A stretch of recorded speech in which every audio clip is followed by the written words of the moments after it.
இல்லைங்க, தப்பான செய்தி. தயவு பண்ணி இங்க நான் இருக்கக்கூடிய எல்லாருக்கும் கை கூப்பி விண்ணப்பம் வச்சுக்கிறேன். இந்த செய்தியை மாத்திரம் நீங்க தயவு பண்ணி வித்வுட் வெரிஃபிகேஷன் போடாதீங்க. பதில் கொடுக்கறேங்க, நாங்க பாஞ்சு ஓடுற ஆளுங்க இல்ல. நீங்க குதர்க்கமா நடுவில் நான் பதில் சொல்லும் போது கேள்வி கேட்காதீங்க. நான் கேட்கிற கேள்வி நியாயமானதா இருந்தா கேளுங்க, இல்லன்னா இல்லைங்க வேற விதம் சொல்லுங்க. நடுவில் கேட்கறதுனால நான் ஓடிட மாட்டேன்.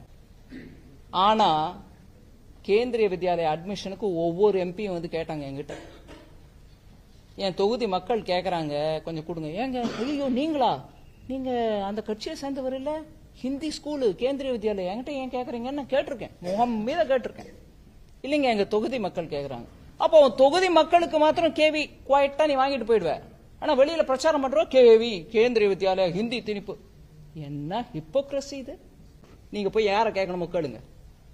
நீங்க பத்திரிகையாளர், அவங்க சொல்றதை எங்களை கேட்பீங்க, எங்களை நாங்க சொல்றதை அவங்களையும் கேட்பாங்க நான் நம்புறேன். போய் தயவு பண்ணி அவளுங்க கேளுங்க.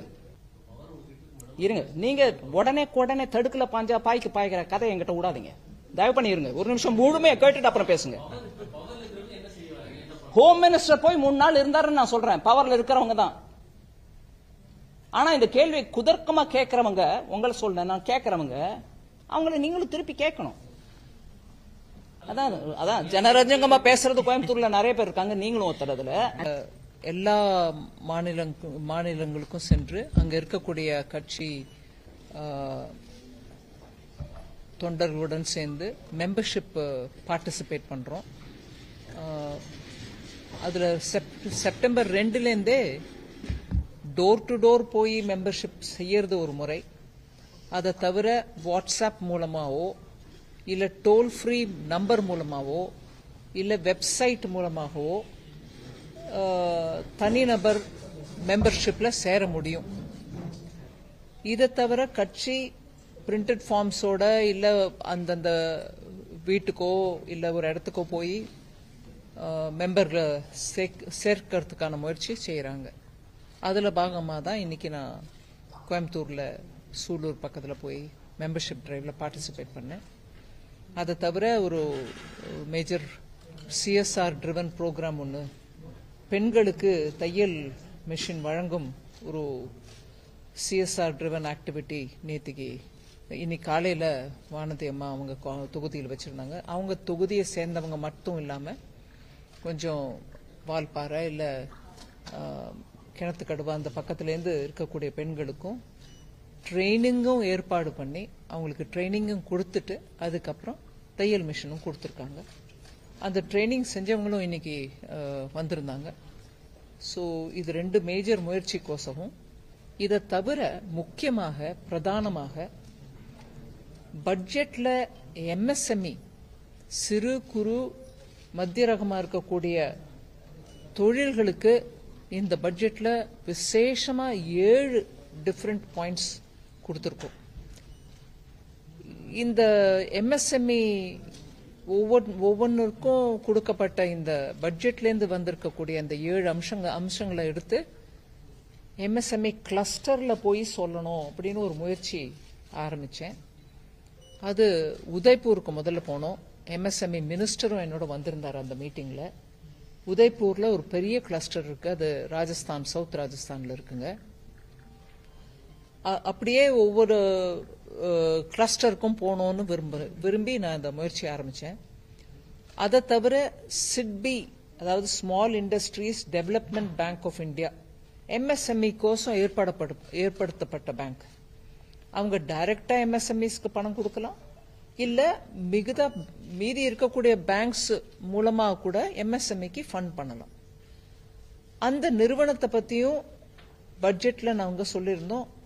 எம்எஸ்எம்இ மினிஸ்ட்ரி மூலமாக, மத்திய அரசில் இருக்கும் எம்எஸ்எம்இ மினிஸ்ட்ரி மூலமாக எங்கெல்லாம் எம்எஸ்எம்இ கிளஸ்டர் அவங்க அனௌன்ஸ் பண்ணி வச்சிருக்காங்களோ, அது கிட்டத்தட்ட 163 மேஜர் கிளஸ்டர்ஸ் இருக்கு எம்எஸ்எம்இ கிளஸ்டர்.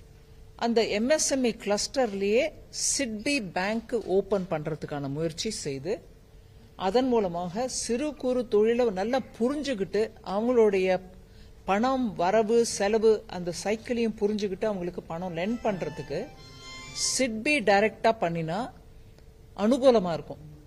ரேட்டும் குறையும், ஈஸியா அவங்க பிசினஸ் புரிஞ்சுக்கிட்டு அவங்களுக்கு லெண்ட் பண்ணவும் முடியும்.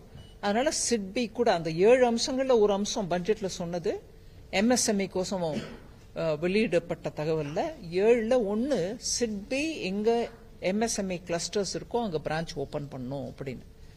போன வருஷம் தான் இங்க கோயம்புத்தூர்ல குறிச்சிங்கிற இடத்துல ஓபன் பண்ணிருந்தோம் பிரான்ச் சிட்பி. இது அந்த சிட்பியோட பிரான்ச்சோட ப்ரோக்ரஸும் எப்படி இருக்கு, கோயம்புத்தூர்ல நல்லா நடக்குதான்னு பார்த்துக்கிட்டு இன்னும் எங்கெங்கெல்லாம் சிட்பி பிரான்ச்சஸ் ஓபன் பண்ணணும், அதன் மூலமா தொழிலுக்கு சீக்கிரத்துல கிரெடிட் ஃபெசிலிட்டி கிடைக்கும்ன்றதுனால அந்த முயற்சியும் எடுத்துக்கிட்டு கோயம்புத்தூருக்கு வந்தோம். கொடிசியாவோட நம்ம 2014 இருந்து பலவிதமான தொடர்பு நம்மளுக்கு கொடிசியா மூலமா இருக்கு.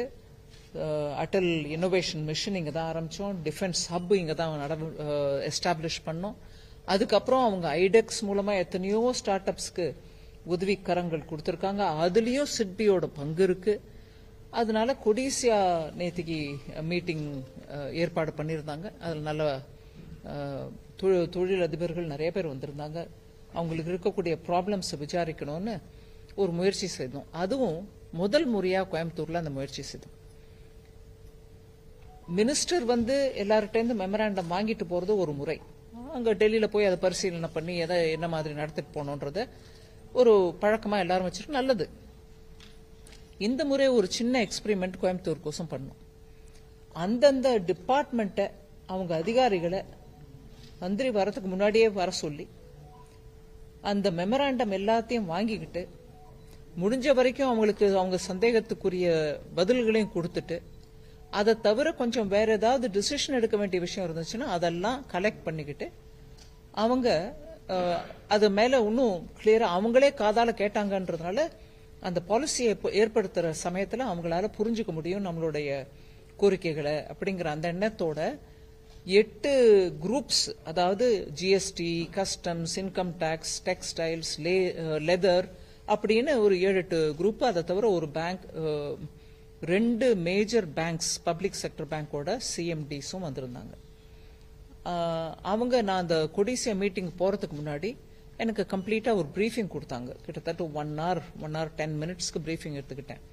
எப்படி ஒவ்வொரு லெதர்னா அவங்களுக்கு என்ன ப்ராப்ளம் சொன்னாங்க, டெக்ஸ்டைல்ல என்ன ப்ராப்ளம் சொல்றாங்க, இல்ல சின்ன சின்ன ப்ராப்ளம்ஸ் நம்மளே ஈஸியா தீர்த்துடலாம்னா அதை பண்ண முடியுமா, இப்போ இல்ல பாலிசியில மார்ப்பு எடுத்துட்டு வரணுமா, எல்லாத்தையும் விவரமா எனக்கு சொன்னாங்க நேத்திக்கு. அதுக்கப்புறம் தான் அந்த கொடிசியா மீட்டிங்ல நான் போய் அட்டென்ட் பண்ணேன். ஸோ ரஃப்லி 2 நாள்ல செய்த நடவடிக்கை உங்களுக்கு முன்னாடி வைக்கிறேன். It's up to you.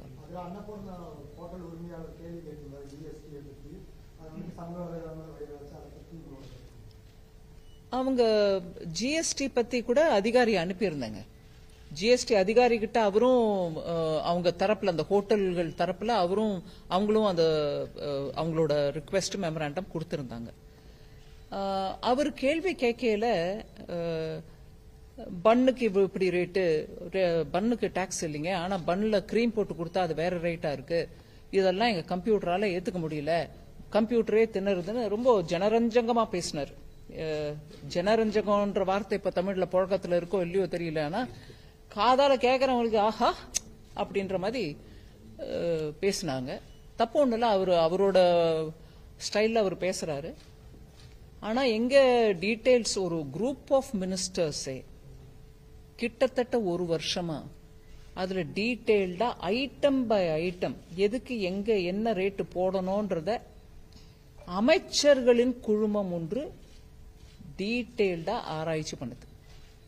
அந்த அமைச்சர்களின் குழுமத்துல பலதரப்பட்ட மாநிலங்கள்ல இருந்து, அதாவது பிஜேபி ஆட்சியில உள்ள மாநிலங்கள் மாத்திரம் இல்லாம கம்யூனிஸ்டா இருக்கலாம், பிஜேடியா இருக்கலாம், இல்ல இப்ப பிஜேடி இல்ல காங்கிரஸா இருக்கலாம், அப்படி எல்லா கட்சியிலேருந்தும் எல்லா மாநிலத்திலேருந்தும் ரெப்ரசன்டேஷனுக்கு அதுல குரூப்ல இருப்பாங்க. அவங்க எப்படியா இருந்தாலும் டீடைல்டா ஆராய்ஞ்சு அதுக்கப்புறம் ரெக்கமெண்டேஷன் கொடுத்த பிறகு அதை பத்தி இந்த ரீசெண்ட் ஜிஎஸ்டி மீட்டிங்ல கூட நான் சொன்னேன். அந்த குரூப் ஆஃப் மினிஸ்டர்ஸோட ஸ்டேட்டஸ் ரிப்போர்ட் தான் இன்னைக்கு கொடுத்திருக்காங்க. அவங்க அதை டீடைல் ஆராய்ஞ்சிட்டு அதுக்கப்புறம் நெக்ஸ்ட் ஸ்டெப் ஆக்ஷன் எடுப்போம். சோ இந்த செய்தி வெளிப்படையா வெளியில இருந்தாலும் பிளஸ் ஹோட்டல் இண்டஸ்ட்ரியிலையும் இதை பத்தி நிறைய அவங்க மெமராண்டம் மூலம் கொடுத்தாலும் அவர் பெரியவர், தொழிலில் ரொம்ப நாளா இருக்காரு, கேள்வி கேட்டார். ஆனா அதுக்கு நான் அங்க பதில் கொடுக்கல. உங்க மூலமா நான் இப்ப பதில் சொல்றேன். குழுமம் பார்த்துக்கிட்டு இருக்கு அந்த விஷயத்தெல்லாம். ஜனரஞ்சகமா பேசுறதுனால ஜிஎஸ்டிக்கு பரம விரோதமா இருக்கக்கூடிய மக்களுக்கு அது ரொம்ப ஆதாயமா கிடைக்கும். பாத்தீங்களா, ஊருக மாமிய கேள்வி கேட்டாரு, அதுவும் என்ன சிரிக்கிறாங்க எல்லாரும், அந்த அம்மாவுக்கு விஷயம் தெரியுமா? நான் யாரோட காமெண்ட்டுக்கும் கவலைப்படுறது இல்லைங்க. ஜிஎஸ்டியை நல்லா எளிமையாகவும் சுலபமா ஃபாலோ பண்றதுக்கும் மக்கள் மீத கடுமையா ரேட் இல்லாம இருக்கிறதுக்கும் எத்தனை முயற்சி பண்ணணுமோ அத்தனை முயற்சி நாங்க எல்லாரும் பண்ணிட்டு இருக்கோம். கவுன்சில்ல இருக்கக்கூடிய ஒவ்வொரு அமைச்சரும் பண்ணிட்டு தான் இருக்காங்க. அதுதாங்க உங்களுக்கு பதில்.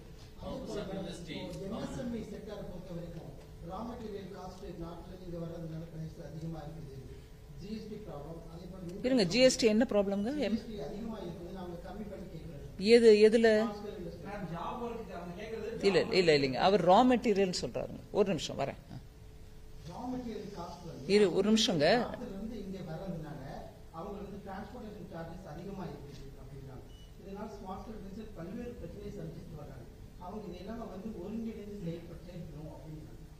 சரிங்க, அதுக்கு GST council group of ministers பாத்துக்கும் போது இந்த ரிக்வெஸ்டையும் பாத்துக்குவாங்க. அதுக்கு எம்எஸ்எம்இ மூலமா வர மெமராண்டமையும் நாங்க தீவிரமா பரிசீலனை பண்ணிட்டு தான் எடுக்கிறோம்.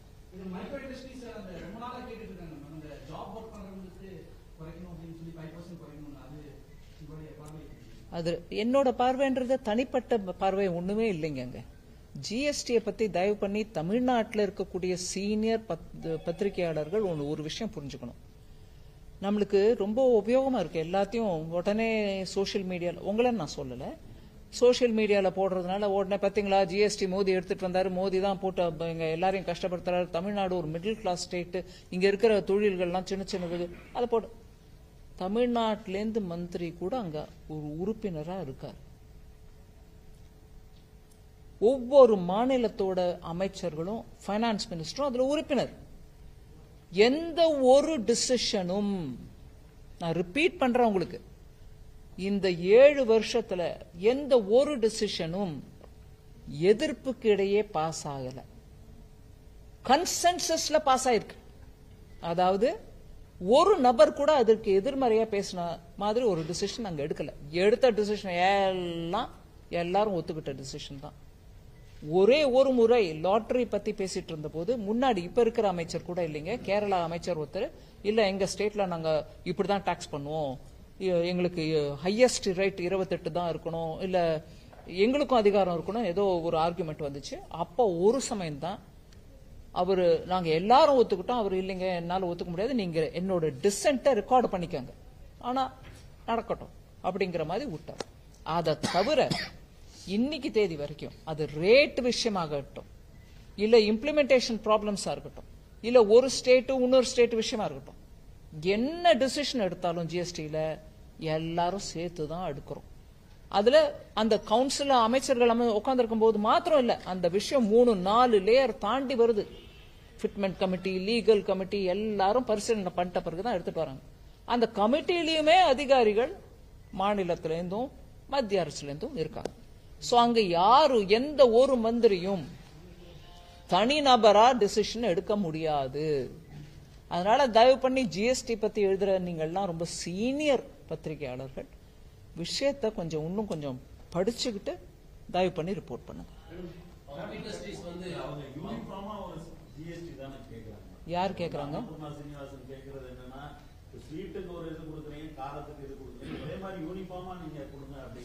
அதான் அவங்க அந்த கமிட்டி ஆராயிட்டோம். அதை நான் கொடுக்கறேன் கொடுக்கல நான் ஒன்னும் சொல்றேங்க. அங்க நிறைய முறை கொடுத்திருக்காங்க, அவங்க மாத்திரம் இல்ல, நாடு முழுவதுல இருந்து கொடுத்திருக்காங்க. அந்த கமிட்டி அதை பரிசீலனை பண்ணுதுன்னு நான் சொல்றேன்.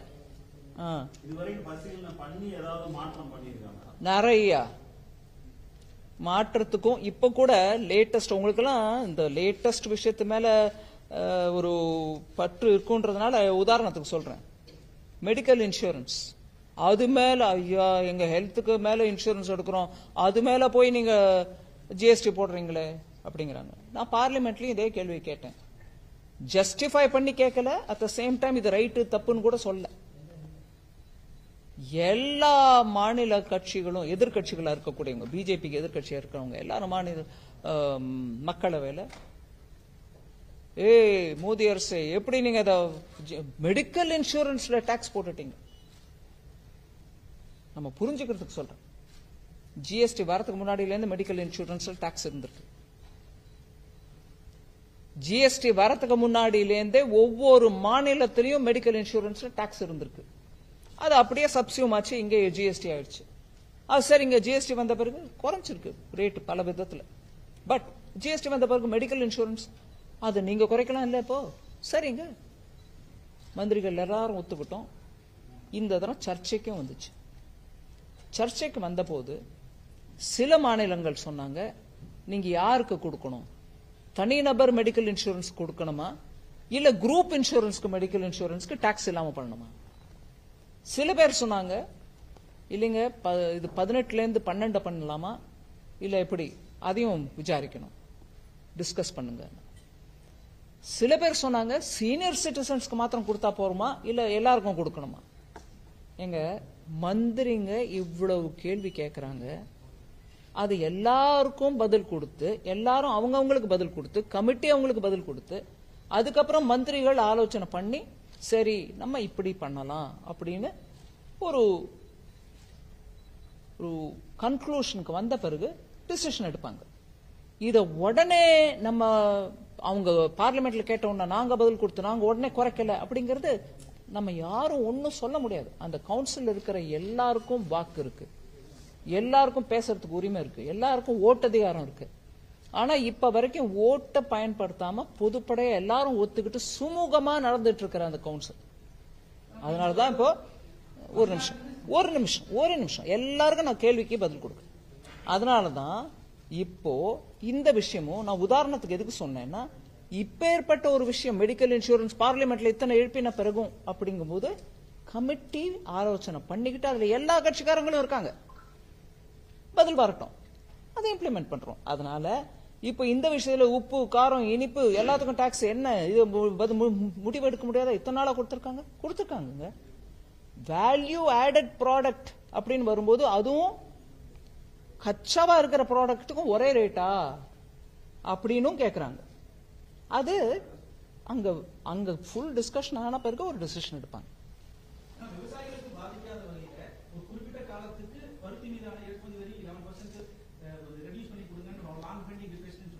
லாங் பெண்டிங் இல்லைங்க, நேத்தி தான் பார்த்தாங்க, நேத்தி தான் கொடுத்திருக்காங்க. இதுக்கு முன்னாடி நானே அந்த விஷயத்துல பண்ணி கொடுத்திருக்கேன்.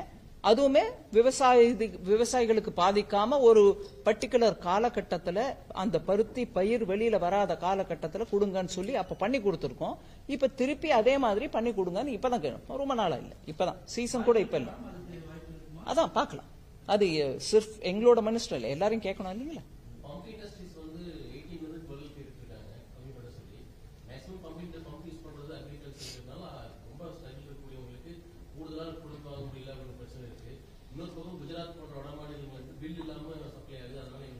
இருங்க ஒரு நிமிஷம். நான் இல்லைங்க, நீங்க சொல்றதுல நம்ம இல்லைங்க, எல்லாத்தையும் நீங்க அள்ளி போட்டு குப்பையா, சாரி 10 விதமான விஷயத்தை சேர்த்து போட்டுட்டு இல்லைங்க ஒரு உங்க கேள்வி எனக்கு குப்பைன்னு சொல்லுங்க. ஒரு நிமிஷம் புரிஞ்சுக்கங்க. நீங்க ஒரு இதையும் போட்டு அதையும் போட்டு என்கிட்ட பதில் கேட்கும்போது நான் எந்த ஒண்ணுத்துக்கு பதில் சொல்றேன்றத பொறுமையா நீங்க கேட்கறதுக்கு ரெடியா இருந்தா நான் பதில் கொடுக்குறேன். இது எல்லாத்தையும் சேர்த்து போட்டு ஒரே பதிலா கொடுங்கன்னா நான் இது எல்லாத்துக்கும் ஒத்துக்கிட்ட மாதிரியா இல்ல எல்லாத்தையும் நிராகரிச்ச மாதிரியா? இதெல்லாம் கொஞ்சம் பைனான்ஸ் இல்லைங்க, நீங்க கேள்வி ஃபுல்லா கேளுங்க, மனசுல வச்சுக்கோங்க. இதை நான் சொல்றது பைனான்ஸ் ரிலேட்டட் விஷயம், டாக்ஸ் ரிலேட்டட் விஷயத்துல குத்து மதிப்பா பதில் நான் சொல்ல முடியாது. அதனால கொஞ்சம் விலாவரியா பதில் கொடுப்பேன், பொறுத்துக்கோங்க, கேளுங்க.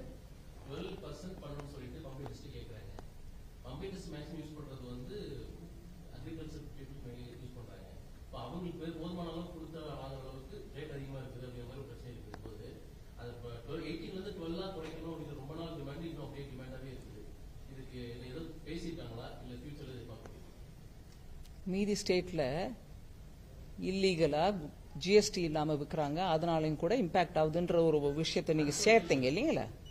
நீங்க சேர்த்தீங்களா இல்லீங்களா? இல்ல, அந்த கேள்வி முதல்ல கேட்ட போது நீங்க இதை போட்டீங்க, அதையும் கம்ப்ளீட் பண்ணிடுங்க.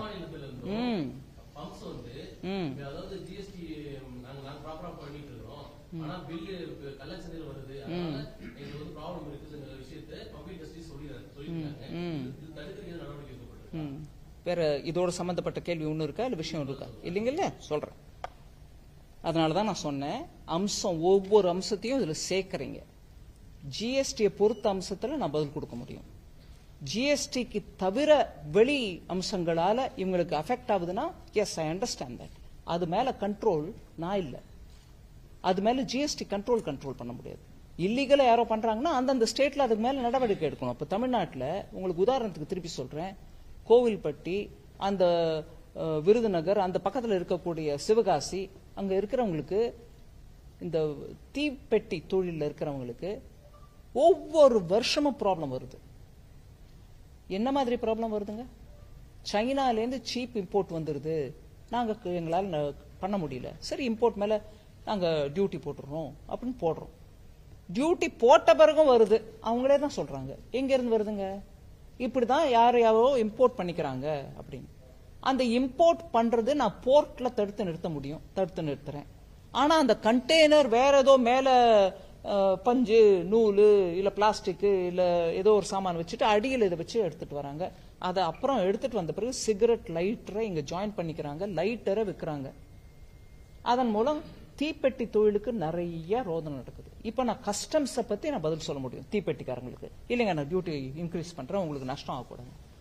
ஆனா கள்ள மார்க்கெட்ல தீப்பெட்டிக்கு பதிலா லைட்டர் இங்க நுழைஞ்சிடுச்சுன்னா ஸ்டேட் லெவல் மார்க்கெட்டை, தமிழ்நாடு மாத்திரம் இல்ல, குஜராத் மாத்திரம் இல்ல, எந்த மாநிலமானாலும் அந்த கள்ள பொருள் வரத யார் தடுத்து நிறுத்தணுங்க? அதுக்கு நான் பதில் சொல்ல முடியாது இல்லைங்களா? அதனால நான் ஜிஎஸ்டி பத்தியோ கஸ்டம்ஸ் பத்தியோ நான் பதில் கொடுக்குறேன். இந்த ரிக்வெஸ்ட் வந்திருக்கு பம்ப் செட் போல, அது அவங்க ஃபிட்மெண்ட் கமிட்டி, லீகல் கமிட்டி, ரெண்டு கமிட்டியும் பரிசீலனை பண்ணிட்டு தான் கமிட்டிக்கு எடுத்துட்டு வருவாங்க. அப்ப கவுன்சில் ஆஃப் மினிஸ்டர்ஸ் டிசைட் பண்ணுவாங்க.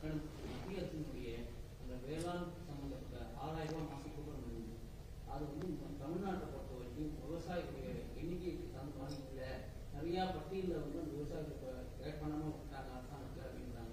அந்த கண்காணிப்பு குழு ஏதாவது வச்சு அதை பற்றி ஆய்வு பண்ணிருக்காங்க. ஏன்னா அவங்க ரொம்ப கேட்கறாங்க, ஏன்னா 70-80 லட்சம் விவசாயிகள் இருக்கும், ஆனால் இந்த கிடைக்கிறது பார்த்தீங்கன்னா நிறைய விவசாயிகளோட பட்டியலே மத்திய அரசு பக்கம் போகல அப்படின்றாங்க. ஸ்டேட் கவர்மெண்ட் தான் அந்த பட்டியலை மத்திய அரசுக்கு கொடுக்குது, மத்திய அரசு அதுக்கப்புறம் டைரக்ட் பெனிஃபிட் டிரான்ஸ்பர் கொடுக்குறாங்க. இன்னும் விவசாயிகள் அந்த லிஸ்ட்ல சேராம இருக்காங்கன்னா நான் வேணா அக்ரிகல்ச்சர் மினிஸ்டர் கிட்ட அந்த விஷயத்த சொல்றேன், அவர் எப்படி முடிவு இருக்காருன்னு பார்ப்போம்.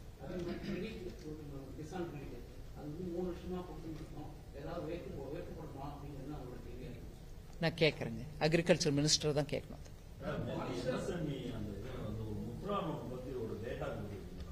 தமிழ்நாட்டில் வந்து 5.6 crores வந்து மொத்தம் வாங்கியிருக்காங்க. கோவை மாவட்டத்தில் வந்து 20 லட்சம் பேர் வாங்கியிருக்காங்க. அந்த டேட்டா கரெக்டா? 5.6 நம்மளுக்கு பாப்புலேஷன் பேசுனதுல வீடியோல நேத்து MSME பேசிருக்கீங்க. ஆமாங்க, 5.6 crores வந்து தமிழ்நாடு முழுக்க முத்ராலம் கொடுத்திருக்கு. சரி, கோவை மாவட்டத்தில் மட்டும் 20 லட்சம் பேருக்கு 13,180 கோடி கொடுத்திருக்கிறதா சொல்லியிருக்கீங்க. பேங்க் மூலமா வந்த டேட்டா நான் டபுள் செக் பண்ணி வேணா சொல்றேன். பேங்க் மூலமா வந்த டேட்டா தாங்க. சரியா இருக்கா மேடம்? 5.6 crores நான் அதுக்கு தான் சொல்றேன், நான் டேட்டா கலெக்ட் பண்ணி உங்களுக்கு சொல்றேன். நேத்திக்கு பேசின போது சொன்னேன் இல்லைங்களா? கோவை மாவட்டத்தோட மொத்த மக்கள் தொகை 34 லட்சம் பேர் மேடம். 20 லட்சம் பேருக்கு முத்ரா லோன்ங்கிறது வந்து ஒரு ஏத்துக்கவே முடியாது. சரி, இல்ல நான் விசாரிச்சு சொல்றேங்க, ஒரு நிமிஷம் நான் சொல்லிடுறேன் உங்களுக்கு.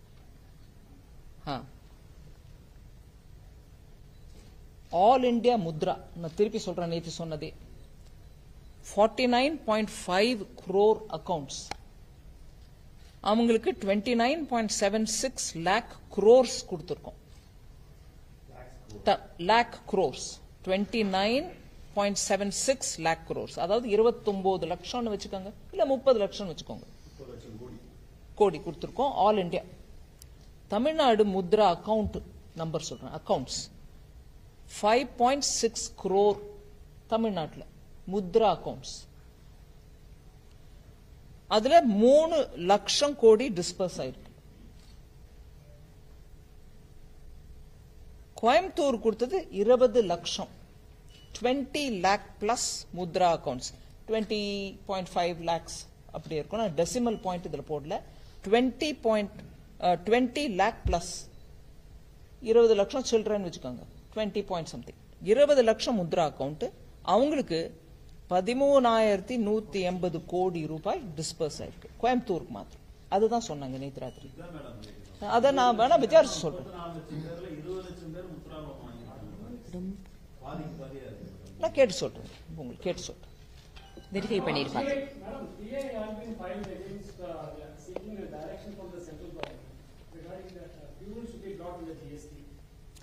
PIL has been filed in the High Court of Chennai, seeking direction from the center to bring fuel and the GST. seeking direction from the center. Direction from court direction central கவர்மெண்ட்டுக்கு கொடுங்கன்னு PIL ஆயா? இல்ல நீங்க சொல்லுங்க எனக்கு, from எங்க இருந்து வருதுன்னு புரியல. என்னன்னு கோர்ட்ல சென்ட்ரல் கவர்மெண்ட் இல்ல, நான் வேணும்னே கேட்கறேன், புரிஞ்சுக்கிறது கேட்டுக்கிறேன், பதில் கொடுத்துட்டு அதுக்கப்புறம் நான் அப்படி கேட்கல நீங்க சொல்லக்கூடாது இல்லைங்களா? எனக்கு புரிஞ்சுக்கிறது.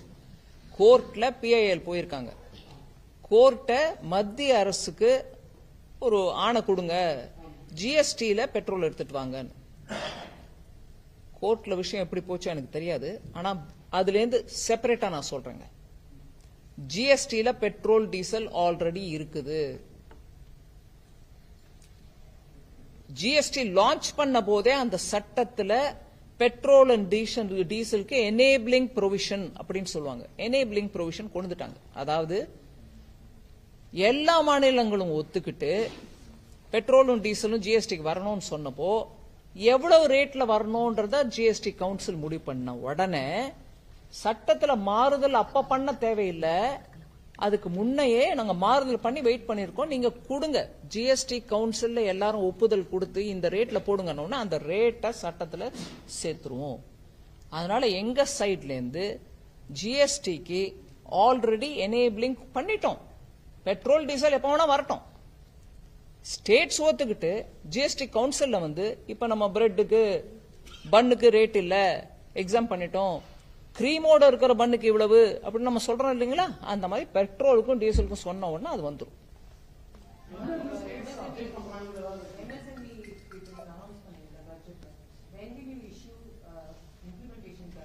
சீக்கிரத்துல வந்துடும், சீக்கிரத்துல வந்துடும். அதுக்கு நிறைய ஒர்க் ஆயிட்டு இருக்கு. ஒரு நிமிஷம்.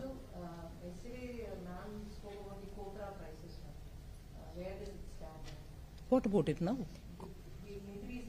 No, wait a minute. More than me, MLA Vanathi Srinivasan அவர்கள் பேசினாங்க. அந்த டைம்ல அரேஞ்ச் பண்ணாங்க, வர சொன்னாங்க, கமிட்டி வந்துச்சு, கமிட்டி இங்க கோப்ராவை பத்தி பேசிட்டு போனாங்க.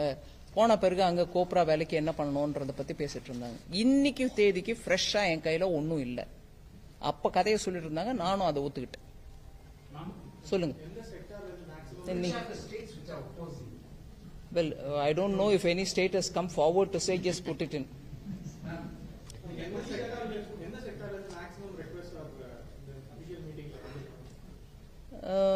Maximum எல்லாம் இல்லைங்க, ரஃப்லி நான் சொல்றேன் 27 இல்லைங்க, அப்படி நான் பார்க்கல. I saw it by department. GSTக்கு எவ்வளவு வந்துச்சு 26, டெக்ஸ்டைலுக்கு எவ்வளவு வந்துச்சு 23, குத்துமதிப்பா சொல்றேன். அந்த மாதிரி memorandum related to the department பார்த்தேனே தவிர செக்டரா பார்க்கல. After I go back I do that research. ஒரு நிமிஷங்க, நீங்க கேட்டுட்டே இருக்கீங்க, மீதி பேருக்கு சான்ஸ் கிடைக்க மாட்டேங்குது.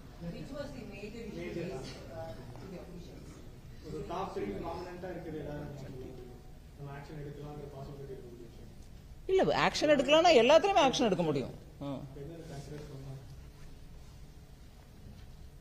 நிறைய வந்துச்சு, நான் சொல்றேன். ஒரு நிமிஷம். அப்படி எப்படி?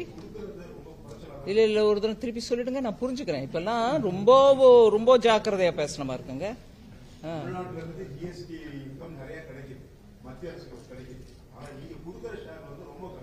ஒரு நிமிஷம்.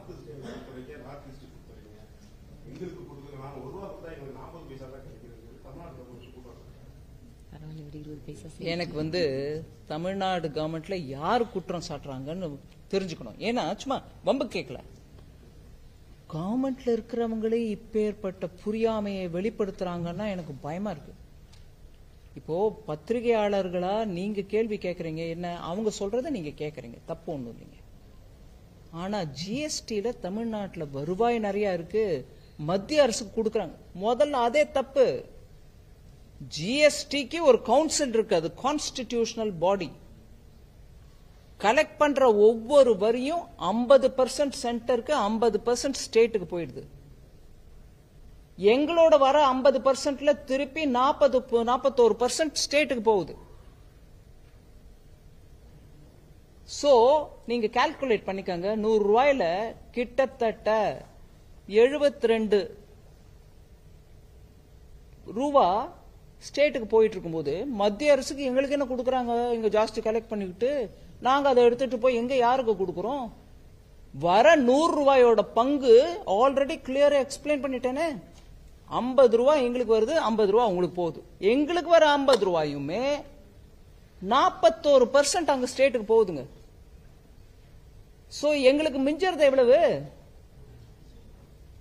பாத்துக்கோங்க, 39 ரூபாய் மிஞ்சது. மீதி எல்லாம் இங்க போகுது, ஸ்டேட்ஸ்க்கு போகுது. நான் ஒரு தமிழ்நாட்டுக்கு போகுதுன்னு நான் சொல்லல. சோ அந்த இருங்க ஒரு நிமிஷம், அதான் வரேன். நீங்க எல்லாத்தையும் ஈஸியா பைலப் பண்ணிடுறீங்க. புரிஞ்சுக்கோங்க, விஷயத்தை புரிஞ்ச பிறகு நீங்களே கேளுங்க. சோ ஸ்டேட்டுக்கு போயிடுது. அந்த ஸ்டேட்டுக்கு போக வேண்டிய அந்த 50 பிளஸ் 41 எத்தனை ஒரு ஸ்டேட்டுக்கு போனோம்ன்றத ஃபார்முலா கொடுக்கிறது ஃபைனான்ஸ் கமிஷன். அது இன்னொரு ஒரு கான்ஸ்டிடியூஷனல் பாடி. அவங்க சொன்ன ஃபார்முலா பத்தி, அவங்க சொன்ன ஃபார்முலா எவ்வளவு இருக்கோ அவ்வளவு நான் கொடுக்க வேண்டிய கடமை என் மேல இருக்கா. அதை நான் குறைக்கவோ கூட்டவோ எனக்கு அதிகாரம் இல்லை. இது ஸ்டேட்டுக்கு நல்லா தெரியும். ஒருவேளை இப்ப வர பங்கு எங்களுக்கு சரி போகாது, நாங்க நிறைய கொடுக்கறோம், அதனால எங்களுக்கு நிறைய வேணும் அப்படின்னீங்கன்னா ஃபைனான்ஸ் கமிஷன் போய் உட்காந்து சொல்லுங்க, நீங்க கொடுக்கிற ஃபார்முலேஷன் எங்களுக்கு ஒத்து வராதுங்க, எங்களுக்கு இப்படி இருக்கு விவகாரம், எங்களுக்கு நீங்க குறைச்சு கொடுக்குறீங்க, மீதி ஸ்டேட்டுக்கு நிறைய கொடுக்குறீங்கன்னு சொல்லிக்கங்க. அப்போ நான் இன்னும் ஒரே வருஷம் இந்த விஷயத்தோட பேசும்போது நம்ம மனசுல வச்சுக்கணும் சில ஃபேக்ட்ஸ். கொங்குக்காரங்க தமிழ்நாட்டுக்கு வரும்போது பங்கு, எங்க கொங்கு பங்கு ஜாஸ்தியா இருக்கணும்னு நீங்க சொல்லிக்கங்க. லாஜிக்கல் தாங்க. அந்தந்த மாவட்டமும் தன்னுடைய ரெவென்யூ பார்த்துக்கிட்டு எனக்கு வர வேண்டியது இவ்வளவு, எனக்கு அவ்வளவு கொடுக்கல நீங்க ஸ்டேட்டு அப்படின்னு கேட்டீங்கன்னா, உங்க கணக்குலயே நீங்க பாருங்க, தமிழ்நாட்டில் பெரம்பலூரோ விருதுநகரோ ராமநாதபுரமோ தூத்துக்குடிக்கோ எவ்வளவு பணம் போகும்? எல்லாம் கோயம்புத்தூருக்கு தான் வரணும், இல்ல சென்னைக்கு தான் போகணும். சோ அந்த பிரின்சிபலையும் நம்ம புரிஞ்சுக்கிட்டே பேசணும். சோ ஃபைனான்ஸ் கமிஷன்ல போய் உட்காந்து சொல்லுங்க, நீங்க கொடுத்த ரேட் கரெக்ட் இல்லைங்க, அதை மாத்தி கொடுங்கன்னு கேளுங்க. ஆனா அவங்க கொடுத்த ரேட் படி நான் கொடுக்கறேன் இல்லையான்றத கேள்வி எங்க வேணா கேளுங்க. நான் வந்து உங்களுக்கு நம்பர் கொடுக்கறேன், இல்ல கோர்ட்டுக்கு போறீங்கன்னா தாராளமா போங்க, நான் எடுத்து சொல்றேன். ஃபைனான்ஸ் கமிஷன் சொன்னதுல ஒரு பைசா குறைஞ்சிச்சா இல்ல காலதாமதமா வந்துச்சா என்ன கேளுங்க. காலதாமதம் என்ன, சில சமயம் நான் அட்வான்ஸா 2 மாசம் கொடுக்க வேண்டியது முதல் மாசமே கொடுத்துடுறேன். அதனால எங்கேயோ வருத்தம், எங்கேயோ ஒரு இடத்துல போட்டு எல்லாத்துக்கும் மோதியே அப்படின்னா நடக்காதுங்க. பொறுப்புள்ள அரசு பொறுப்போட பேசணும். பொறுப்புள்ள அரசு தனக்கு வரக்கூடிய வருமானத்தை பார்த்துக்கிட்டு சரியா இருக்கா இல்லையான்றது யோசிச்சுட்டு பார்த்துட்டு பேசணுங்க. சும்மா ஒரு வாய் வார்த்தைக்கு சொல்லிடக்கூடாது.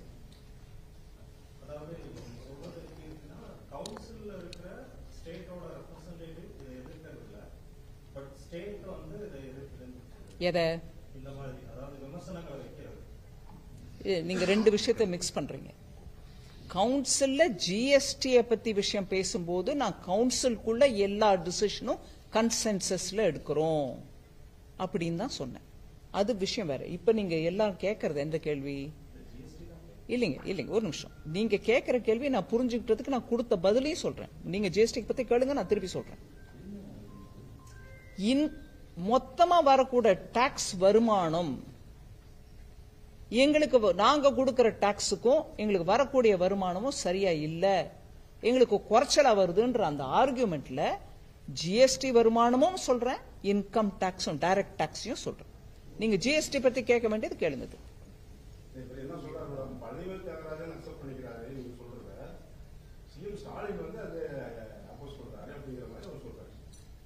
பேரெல்லாம் எனக்கு அவர் சொன்ன மாதிரி தெரியலங்க. அவரு பேர் சொல்ல நீங்க சொல்றீங்க பேரு. GST கவுன்சில்ல தமிழ்நாடு கவர்மெண்ட் அங்க எல்லாம் ஒத்துட்டு இல்ல இங்க வந்து வேற பேசுறாங்களே. சொல்லுங்க, நீங்க யார் பேரும் எடுக்கல, அண்ணன் எடுக்கிறாரு பக்கத்துல.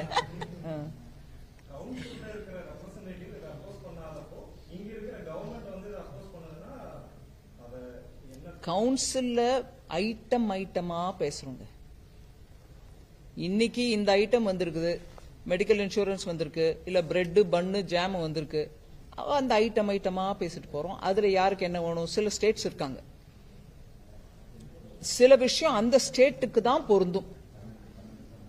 அவங்க கொஞ்சம் கெட்டியா சொல்லுவாங்க, இல்லைங்க இது எங்க ஒரு ஸ்டேட் தான், மீதி ஸ்டேட்டுக்கு இல்லைங்க, இதை பாருங்கன்னு. அப்ப எல்லாரும் திருப்பி அதை பத்தி பேசுவாங்க. அதனால ஜிஎஸ்டி கவுன்சில்ல பேசுறது ஐட்டமா ரெவென்யூ பத்தி பேசுறோம்.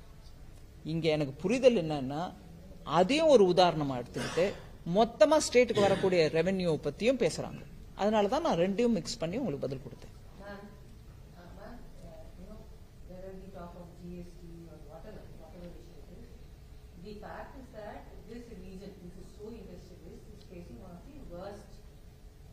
Largely also because it is highly export oriented. They are expecting some sort of support from the government, though they present it to you in different ways or in different terms, whatever. So, is there any possibility of the central government, apart from those announcements that you made in the budget, to give any special effort to revive these industries? By industry. Right? Yeah. No, the problem is, the basic problem is that there is a huge slowdown in demand.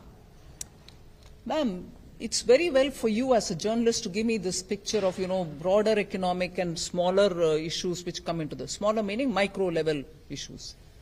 If there are export oriented sectors which are affected because of global demand falling down or stagnation in global demand, then the approach to revive or keep that industry, that particular sector alive, is of one nature.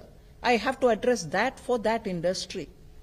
So you cannot club everything to me and then say, is there a solution? Sector-wise I have to look at and also make the concerned departments to look into it and then deal with it. One was garments, one. Yes, they've given me the proposal. I'll have to go back to the textile ministry and work with them to see what is in their mind that they want to take it up, and whatever suggestion they give me, I'll go ahead with it. Eventually we want to help. But the formulation is not for the finance minister to give an answer for every sector. It is dependent. Heavy industry has a minister, separate ministry, they'll have to take a call on it. Pharmaceutical has a separate minister, separate ministry, they'll have to take a call. All of them are export driven. So for me, I can only say when the proposal comes, I like to support, but the proposal has to come from the respective ministries. Tamil Nadu Chief Minister, he is from US visit. So the government says this visit is yielding a lot of foreign investment, but opposition is saying this is an eyewash. So as a finance minister, what are your views? No, I want the Chief Minister to make every attempt to get more investment to the state. And if he's doing this, very welcome, let him do it. But what comes is a different story. I wouldn't be able to comment on it till now. Once the realizations happen, meaning MOUs are signed, commitments orally are made or informally are made, and after that money comes. Not just for Tamil Nadu. Every state which makes an effort, this is the process which it goes through. Let's see what comes. Defence innovation and incubation centre Coimbatore அமைக்கிறதுக்கு மிகப்பெரிய உதவி பண்ணதுனால இங்க ஒரு பெரிய boost ஆச்சு இண்டஸ்ட்ரீஸ்க்கு. So இங்க இதே அதே மாதிரி ஒரு பொதுத்துறை நிறுவனம் இங்க அமைக்கணும் அப்படிங்கிறது லாங் பெண்டிங் ரிக்வெஸ்டா இருக்கு. ஸோ நீங்க கோயம்புத்தூருக்கு தொழில் வளர்ச்சிக்கு அதிக உதவி செஞ்சுட்டு வர சூழ்நிலையில அந்த ரிக்வெஸ்ட்டுக்கு பத்தி உங்களுடைய ரிக்வெஸ்ட் இருக்கு, பார்க்கலாம். கோயம்புத்தூர் ஏர்போர்ட்டுக்கு தேவையான லேண்ட் அக்விசிஷன் தமிழ்நாடு கவர்மெண்ட் வந்து வித்தவுட் கண்டிஷன் கொடுத்தாங்க. லோக்சபா எலெக்ஷன்ல கொடுத்தாங்க. நீங்க அதை எப்படி இப்ப எக்ஸ்பான்ஷன் ப்ராஜெக்ட் வந்து எப்ப இது பண்றீங்க? பிரைவேட் கொடுக்க போறீங்களா இல்ல ஏஏ தான் பண்ண? சிவில் ஏவியேஷன் தான் கேட்கணும். எனக்கு என் கையில அதுக்கு பதில் இல்லை, ஆனா நான் ஃபாலோ பண்றேன். அதாங்க அவங்க ஒரு த டிபார்ட்மெண்ட் ஒரு ஃபார்முலேஷன் எடுப்பாங்க. இப்ப ரோட்ஸ்ல பாருங்க, சிலது பிபிபி, சிலது ரிவர்ஸ் ஹேம் மெத்தடுங்கிறாங்க, ஸோ ஹைபிரிட் ஆனுவிட்டி. ஸோ அந்தந்த மினிஸ்ட்ரி அவங்கவுங்களுக்கு தகுந்த விதத்தில் அதை ஃபார்முலேட் பண்ண பிறகுதான் என்கிட்ட வரும். அதுக்கு முன்னாடி நான் கமெண்டே பண்ண முடியாது, எனக்கு ஃபார்முலேஷனே என்னன்னு தெரியாதுங்களே. ஆனா இந்த விஷயத்துல லேண்ட் வந்துருச்சு, கோயம்புத்தூர் ஒரு பெரிய இண்டஸ்ட்ரியல் ஹப், நம்மளுக்கு ஏர்போர்ட் சரியா இருக்கணும், நான் அதை அவங்க கிட்ட ஃபாலோ பண்றதுக்கு மாத்திரம் உறுதி வாக்களிக்கிறேன். பிஜேபியோட மேனிஃபெஸ்டோ நீங்க கொடுத்திருந்தது நாளைக்குள்ள வந்து நாங்க எக்ஸ்பான்ஷன் பண்ணுவோம் அப்படின்னு நாங்க எங்க மேனிஃபெஸ்டோ ஒவ்வொரு வாக்கும் நிறைவேற்றுற கட்சிங்க எங்க கட்சி. கொடுத்த மேனிஃபெஸ்டோல இருக்கிற ஒவ்வொரு பாயிண்ட்டும் நிறைவேற்றுவோம், கவலைப்படாத. ஒரு நிமிஷம் இருங்க, ஒரு நிமிஷம். நீங்க ரொம்ப உற்சாகமா மீதி பேருக்கு வாய்ப்பே கொடுக்காம கேட்டுட்டு you may ask, but all there are others. You may ask, there are others.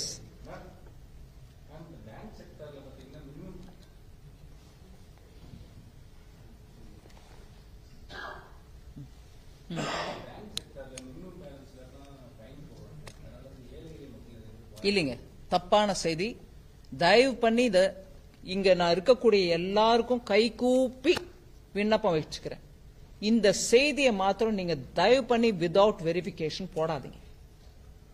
பேங்க்ல ஜன்தன் அக்கவுண்டா இருக்கட்டும், இல்ல கரண்ட் அக்கவுண்ட் ஏழைகள் வச்சிருக்கிறது இருக்கட்டும், இல்ல சேவிங்ஸ் அக்கவுண்ட் அவங்க வச்சிருக்கட்டும், இது எதுக்குமே சார்ஜஸ் இல்ல. இது யாரு பிரச்சாரம் பண்றாங்களோ இதை உடனே ரொம்ப உற்சாகமா எல்லாரும் எடுத்துட்டு போட்டுட்டு ஐயோ ஏழைங்க ஏழைங்க கிட்ட இந்த பணத்தை வசூல் பண்றதுக்கு எப்போதுமே திட்டம் இருந்ததுல இருக்கும் இருக்காது. நான் கணக்கச்சிதமா சொல்றேன் உங்களுக்கு.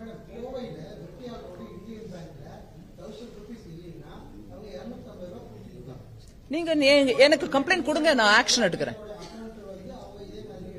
தயவு பண்ணி நீங்க அந்த அக்கவுண்ட்டுக்கு விவரம் எனக்கு அனுப்பி கொடுங்க, நான் ஆக்ஷன் எடுக்கிறேன். அது காசா அக்கவுண்டோ ஜன்தன் அக்கவுண்டோ இருந்து பேங்க் உங்ககிட்ட சார்ஜ் பண்ணாங்கன்னா அது தப்பு.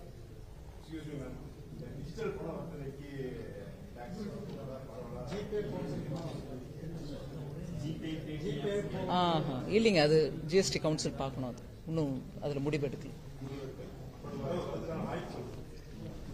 அவங்க எடுப்பாங்க டிசிஷன். நான் வாய்ப்பு இருக்கா இல்லையா எப்படி ஆமாங்க, முடிவு எடுக்கட்டும். முதல்ல முடிவு எடுக்கிற நிலைமைக்கு வரட்டும், அப்ப பாப்போம். இருங்க ஒரு நிமிஷம், என்ன ஆயிடுச்சு? முடிச்சிடணுங்கிறீங்களா? இல்ல இல்ல பாருங்க பாருங்க, நீங்க பாத்துக்காங்க. ஆனா இப்படி நான் கேட்டதுக்கு நான் பதில் கொடுத்திருக்கேன். இல்ல இல்ல அத மினிமம் என்ன அக்கவுண்ட்ன்றத எங்களுக்கு கொஞ்சம் விவரம் கொடுங்க. ஹரி பகவான், தயவு பண்ணி 1000 கம்ப்ளைண்ட் இருந்தாலும் 1000 எனக்கு அனுப்புங்க, நான் பாக்குறேங்கிறேன். இல்ல ஒரு நிமிஷம், இப்ப யாரோ ஒரு பக்கம் கேள்வி கேட்டீங்கன்னா ஐ கேன் அட்ரஸ். ஒரு நிமிஷம் வரேங்க உங்கள்கிட்ட.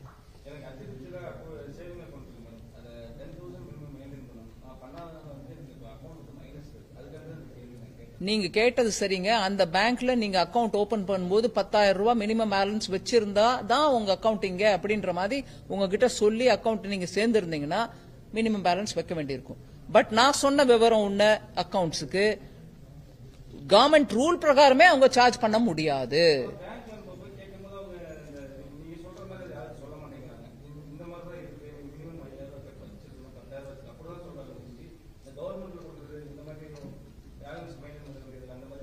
நான் ஒரு தரம் வெளிப்படையா ஒரு விளம்பரம் போட்டுறேங்க, எல்லாருக்கும் விஷயம் தெரியட்டும். நான் சொல்றத நான் விளம்பரம் மூலமா சொல்ல வைக்கிறேன். பட் நல்லது, இப்ப கேட்டீங்க, நல்லதாச்சு, சொல்லிட்டேன் பதில். நீங்க சொல்லுங்கப்பா. எது எது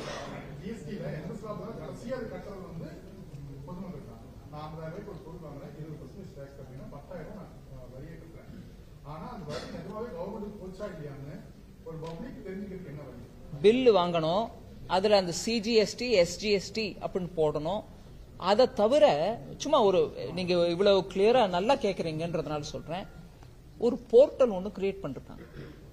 இந்த கம்பெனியை இந்த ரெஜிஸ்ட்ரேஷன் மார்க் இந்த கடைக்கு சரியானதான் செக் பண்ணிடலாம். இது ஃபேக் அலர்ட் பண்ற மாதிரி உடனே நீங்க அந்த கம்பெனியோட நான் வேணா உங்களுக்கு அந்த லிங்க் கொடுத்து அனுப்புறேன். அதை போட்டீங்கன்னா இந்த சரியான கம்பெனி தானா, இதோட சரியான ஜிஎஸ்டிஎன் நம்பர் தானா அதுல வந்துரும்.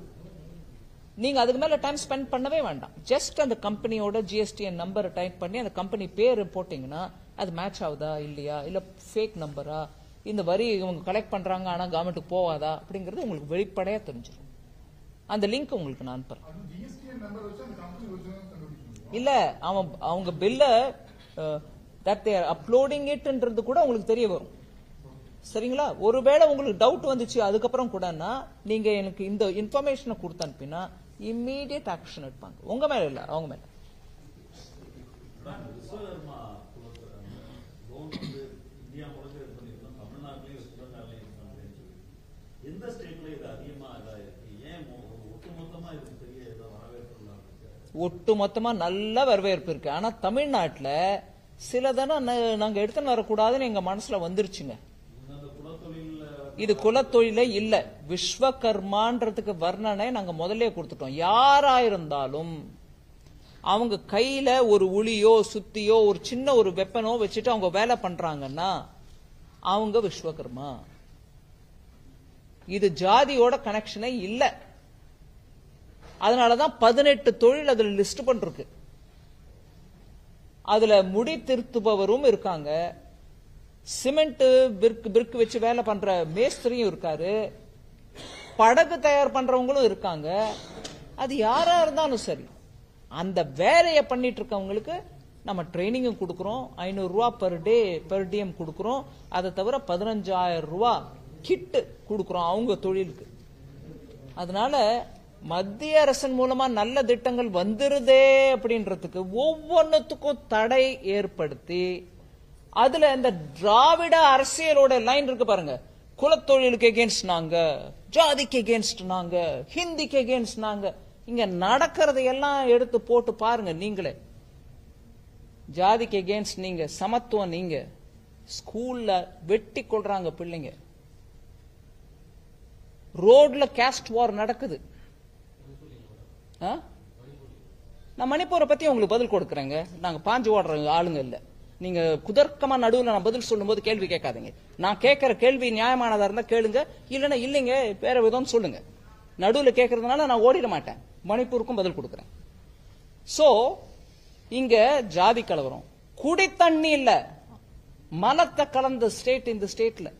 இதுக்கு ஆக்ஷன் எடுத்திருக்காங்களா? சமத்துவம் பேசுறீங்களா? ஹிந்தி வேண்டாம் வேண்டாம் வேண்டாம் சொல்லி எங்களை மாதிரி ஆளுங்கள்லாம் இன்னைக்கும் ஹிந்தி பேசுறதுக்கு திணறோம். ஏன்னா இங்க போட்டு அடிச்சு அடியில ஆனாலும் பேசுறோம். நான் ஹிந்தி பேசிதான் ஆகணும்னு சொல்லல. இன்னைக்கும் எனக்கு என் தமிழ் பற்று இருக்கு. எனக்கு இன்னைக்கும் என்னோட புறநானூறோ திருக்குறளோ நான் இன்னைக்கும் படிக்கிறேன். அதனால ஊருக்கு உபதேசம் பண்ணிக்கிட்டு நல்ல திட்டங்கள் பாமர மக்களுக்கு ஏழைக்கு போகக்கூடிய திட்டம் வந்துச்சுன்னா ஐயோ வந்துடுச்சுன்னா மத்திய அரசுக்கு நல்ல பேர் வந்துடும். நம்ம பண்ணக்கூடாது. இது ஜாதி, இது சமத்துவம், இது ஹிந்தி, இது இன்னொன்னு, இது ஆரிய ஆதிக்கம் அப்படின்னு சொல்லிக்கிட்டு பொழப்ப ஓட்டுறதுதான் இங்க ஓட்டமா இருக்கு. ஆனா கேந்திரிய வித்யாலயா அட்மிஷனுக்கு ஒவ்வொரு எம்பியும் வந்து கேட்டாங்க என்கிட்ட. என் தொகுதி மக்கள் கேக்குறாங்க, கொஞ்சம் கொடுங்க. ஏங்க ஐயோ நீங்களா, நீங்க அந்த கட்சியை சேர்ந்தவர் இல்ல, ஹிந்தி ஸ்கூலு கேந்திரிய வித்யாலயா என்கிட்ட ஏன் கேக்குறீங்கன்னு நான் கேட்டிருக்கேன், முகம் மீத கேட்டிருக்கேன். இல்லைங்க எங்க தொகுதி மக்கள் கேக்குறாங்க.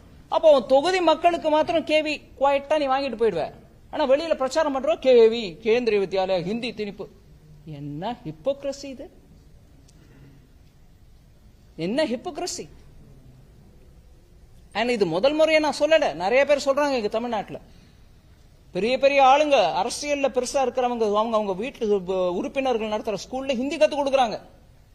ஆனா மக்களை ஏமாத்துறதுக்கு மாத்திரம் ஹிந்தி ஒழிப்பு, ரயில்வேல போர்ட போட்டு தார போட்டு அடி, ஹிந்தியில இருக்கிறது மாத்திரம். இந்த ஹிப்போக்ரசி தாங்க தமிழ்நாட்டுல முன்னு நிக்குது. சொல்லுங்க என்னங்க மணிப்பூர்? நான் கேக்குறேன், நார்த் ஈஸ்ட்ல இப்ப இல்ல 2018 அப்புறம் 14 அப்புறம் இல்ல, இதுக்கு முன்னாடி எத்தனை முறை கலவரம் நடந்திருக்கு.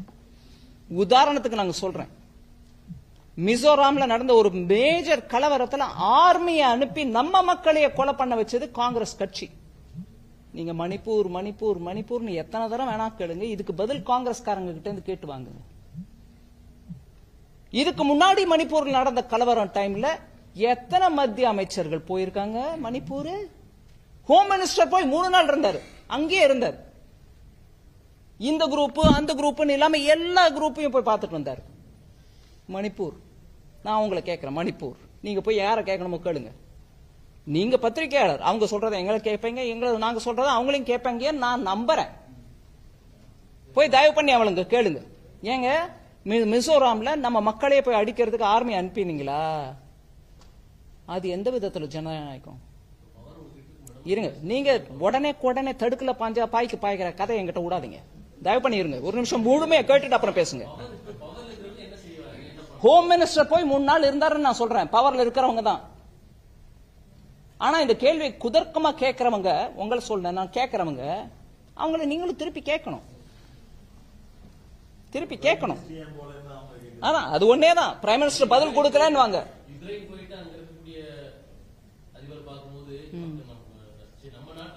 அதான் ஜனரஞ்சகமா பேசுறது கோயம்புத்தூர்ல நிறைய பேர் இருக்காங்க, நீங்களும் ஒருத்தர் அதுல. பட் விஷயம் சொல்றேன் உங்களுக்கு.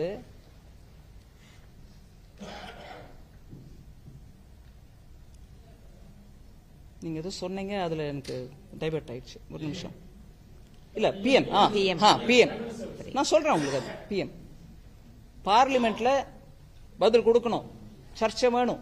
பிஎம்ஏ வந்து பதில் சொல்லு, ஏன் பயந்தோடுகிறாய் எல்லாம் போடுறீங்கல்ல.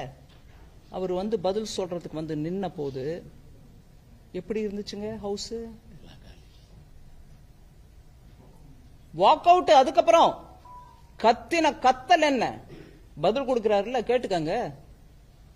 ஒப்புதல் உடையதோ இல்லையோ, பதில் கொடுக்கிற பதில காதால வாங்குங்க. இல்ல, அவர் பதில் சொல்லி உண்மை வெளியில வந்துட போறதேன்னு அவரை பதில் சொல்ல விடாம தடுக்கிறதுக்கு என்ன மாதிரி கத்தினாங்கன்னா அன்பிலீவபிள் கத்தல். அதுல கட்சி எல்லாத்தையும் ஒரு டிசிப்ளினோட உட்கார வச்சுட்டு, சரி உங்களுக்கு ப்ரொடெஸ்ட் பண்ணணும்னா பண்ணுங்க, இல்லாம எந்த மணிப்பூர்ல இருந்து 2 எம்பிஸ் வந்திருக்காங்களோ அவங்களோட எதிரில அந்த மணிப்பூர் எம்பிஸ கைய காமிச்சு போய் get in to the well and protest அப்படின்னாரு. ஒரு மிகப்பெரிய தலைவர், நான் பேர் எடுக்கல. மணிப்பூருக்கு நியாயம் தேடணும்னா நீங்க மணிப்பூர்காரரே நிக்க வச்சு ப்ரொடெஸ்ட் பண்றதுக்கு நீங்க அப்படி உட்கார்ந்துட்டு பாத்துட்டு இருப்பியா? கண்ணடிப்பியா? என்னது ஜனநாயகம்? ஜனநாயகம், இன்ஸ்டிடியூஷன், மைனாரிட்டி பீப்புள், இவங்களை பத்தி பேசுறவங்க கொஞ்சம் யோசிச்சு பேசணும். இது எப்பேற்பட்ட கட்சி? காங்கிரஸ் கட்சி. நீங்க காங்கிரஸ் பத்தி பேசுறீங்களோ இல்லீங்களோ, வேற யாரை பத்தி பேசுறீங்களோ எனக்கு தெரியாது. நான் சொல்றேன் உங்களுக்கு, பஞ்சாப்ல நடந்த கலவரத்துக்கு மன்னிப்பு கேட்க வச்சது யார? அந்த குடும்பத்தை சேர்ந்தவங்க யாரும் இல்ல. மன்மோகன் சிங்க வச்சு கேட்க சொன்னாங்க மன்னிப்பு. எந்த மக்களை நீங்க யார அடிச்சீங்களோ, அந்த மக்கள் உங்க மேல கோபமா இருக்காங்களோ, அந்த மக்களிடம் மன்னிப்பு கேட்பது அந்த சிக் சமூகத்தை சேர்ந்தவரை வச்சே கேட்க வச்சாங்க.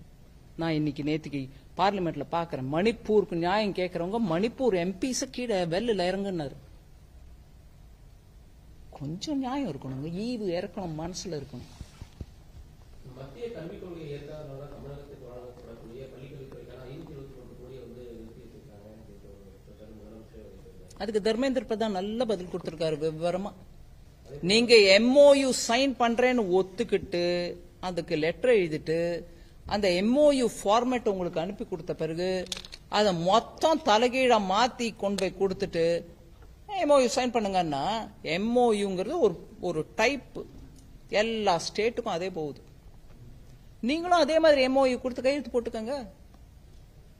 இல்ல அதை மாத்திட்டு நாங்க எங்க இஷ்டத்துக்கு நடத்துவோம், ஆனாலும் மத்திய அரசே பணத்தை கொடு.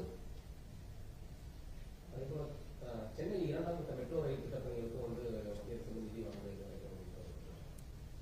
அது கொஞ்சம் நான் விவரமா சொல்லணும், நீங்க பொறுமையா கேட்பீங்கன்னா சொல்றேன். மெட்ரோ ரயில் 1 இது 2வது ஃபேஸ். மெட்ரோ ரயில் 1க்கு எப்படி ஒத்துக்கிட்டாங்களோ அப்படியே ஃபுல்லா டீல் பண்ணி பணம் கொடுத்து சென்ட்ரல் செக்டர் ஸ்கீமா நடத்தி 2019 லான்ச் ஆயிடுச்சு இல்லைங்களா? நான் கையில டேட்டா வச்சுக்கிறேன், நீங்க அப்புறம் தப்பு ரைட்டு சொல்லலாம்.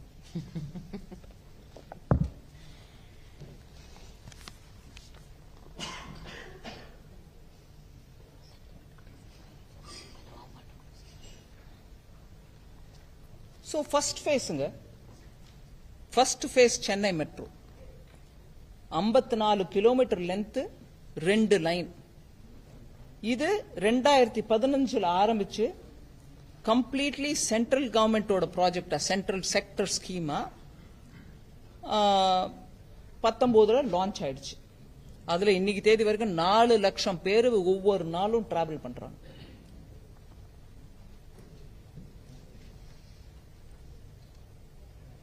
அதுல 60% காஸ்ட் நாங்க எக்ஸ்டர்னலி எடுத்துட்டு வந்தோம், லோன்ஸ் மூலமா, வேர்ல்ட் பேங்க், ஏடிபி அந்த மாதிரிலாம். சரி, இப்போ ஃபேஸ் 2க்கு வரேன். நீங்க கேட்ட கேள்வி. அதுல 3 line 118 kilometre.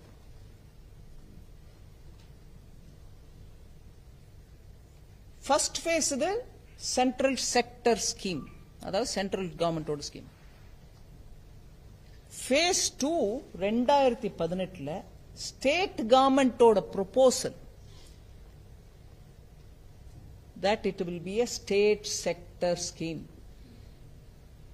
State government proposal 2018 state sector ஸ்கீமா நடத்துறோம். சென்டர்ல இருந்து எக்விட்டி பார்ட்டிசிபேஷன் எதுவும் தேவையில்லை அப்படின்னு சொல்லிட்டு வந்த ஸ்கீம். அதோட அர்த்தம் என்னன்னாங்க, சென்ட்ரல் கவர்மெண்ட் ஈக்விட்டிக்கு 1 பைசாவும் கொடுக்காது, 10% ப்ராஜெக்ட் காஸ்ட் மாத்திரம் நாங்க கொடுப்போம்.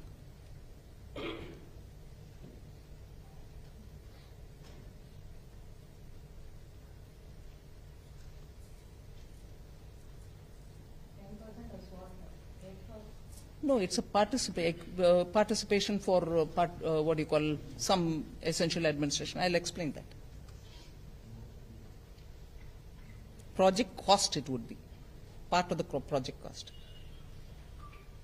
So state sector project ன்றதுனால மொத்தம் லோன்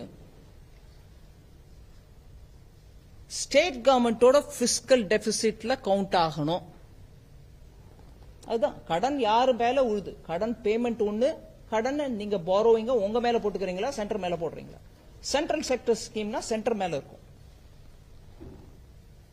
டோட்டல் ப்ராஜெக்ட் காஸ்ட் 63,246 கோடி, 63,246 கோடி. இதுல 2021 பப்ளிக் இன்வெஸ்ட்மெண்ட் போர்டுன்னு ஒரு போர்டு இருக்கும், அது அதன் மூலமா கிளியர் ஆகணும். அதுல எப்படி வந்துச்சுன்னா, பப்ளிக் இன்வெஸ்ட்மெண்ட் போர்டு மூலமா கிளியர் பண்ணப்பட்டது 22,228 crore கவர்மெண்ட் ஆஃப் தமிழ்நாடு ஓடுது. அதாவது ஈக்விட்டி அண்ட் சபார்டினேட் டெட் அவங்களோடது. Government of India equity subordinate debt 7,425 crore. Multilateral and bilateral external development agency மூலமா வாங்கி கொடுக்க வேண்டிய கடன் 33,593 கோடி. சோ இப்ப கரண்ட் ஸ்டேட்டஸ் என்னங்க?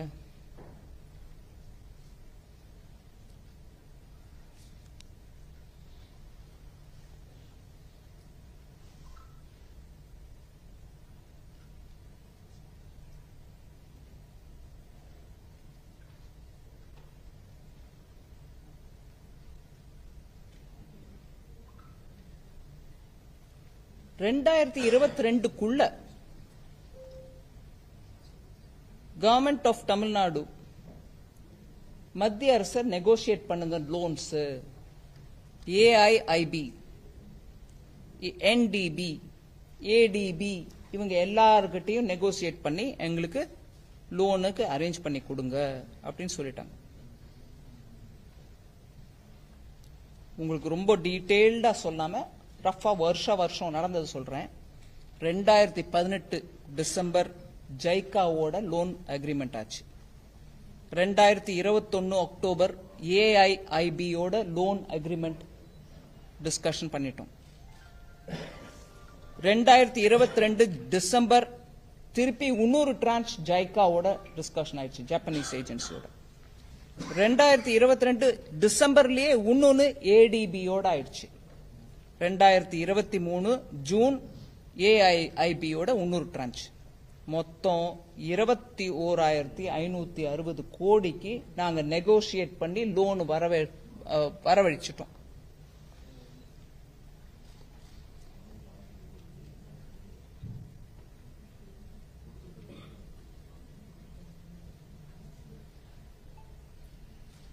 சென்னை மெட்ரோ இத்தனை பணம் நம்ம லோன் மூலமா அரேஞ்ச் பண்ணிட்டே இருக்கோம், நெகோசியேட் பண்ணிட்டே இருக்கோம்.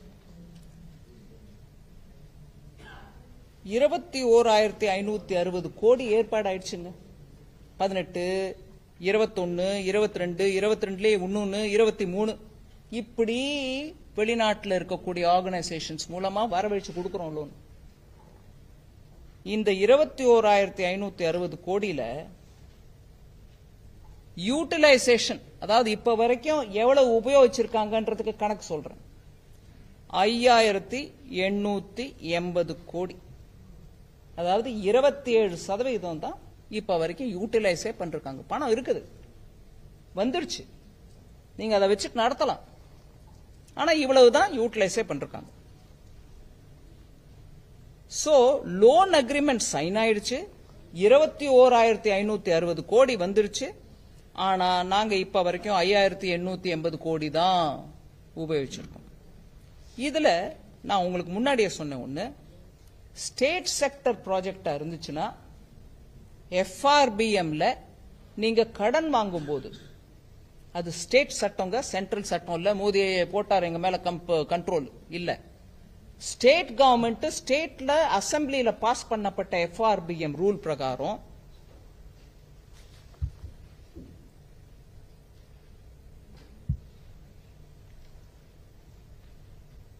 நிமிஷம் 2.5 நினைக்கிறேன்.